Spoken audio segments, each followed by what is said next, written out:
Is the Canon T5i worth buying in 2018? Short answer is no. So I'm shooting this on the Canon T5i. I purchased this a year ago in January 2017 and I've been using it since then. All of the videos that I have up on my channel, they're either with the T5i or clips from the iPhone 7. Most of the pictures that I take are with the T5i, and again, some of them are with the iPhone 7. Now, I bought this camera last year, but it came out in 2014, so it's pretty old. And Canon has a whole bunch of newer models that have come out, including mirrorless models, and there's a whole bunch of mirrorless models from other companies. Now, I bought the camera mostly because I wanted to take stills, and then I started taking video as well. With the T5i, you're getting 1080 at 30 frames per second. You can get 60 frames per second, but you gotta drop down to 720. So if you're getting it for video, for a talking head video like this, it's not too bad. For anything beyond that, it's not gonna work. Now the Nikon, you got the D3400, that'll let you do 60 frames in 1080.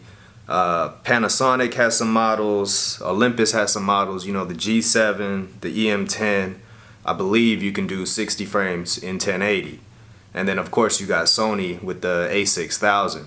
Now I've heard that the a6000 has overheating troubles when you're trying to do like 1 or 2 minute clips, so I probably wouldn't buy that. But the stills are a lot better, and it's like the same price as this T5i. I bought the T5i last year for $440, and when I checked Amazon, which is where I bought it from, it was selling for $540. I don't know why it went up $100, but I don't think that's worth it in 2018. Got some links in the description to Amazon links for the T5i, some Panasonic, just some options that are in that price range. Now I'm thinking about upgrading because I want to get 60 frames per second. I'm thinking about getting more into video, experimenting with that, and I'd like to get 60 frames. So I'm not really sure where I'm gonna upgrade to. I'm thinking about getting the 80D because I know that has 60 frames. And the images are great, and I already have Canon, so I'm thinking about going that way. But I've also been thinking about saving up and going for that Fuji X-T20.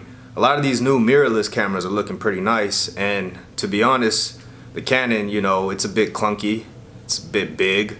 The mirrorless cameras, smaller, easier to take with you. And that brings me to my next point.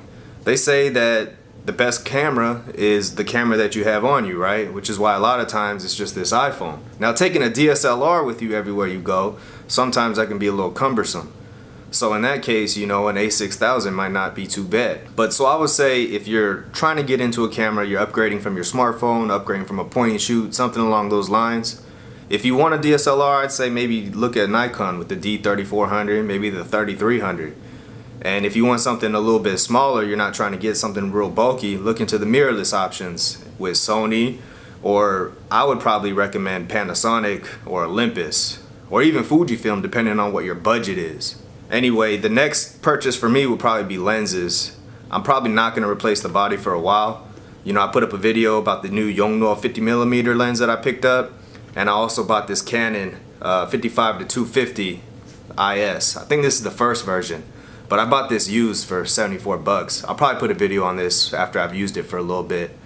And I'm thinking my next lens is probably going to be a wide angle because the kit lens, which is what I have, it's hard for me to get some of those wide angle shots. So I'll roll a few clips here that show some of the images that I've taken over the past year with the T5i.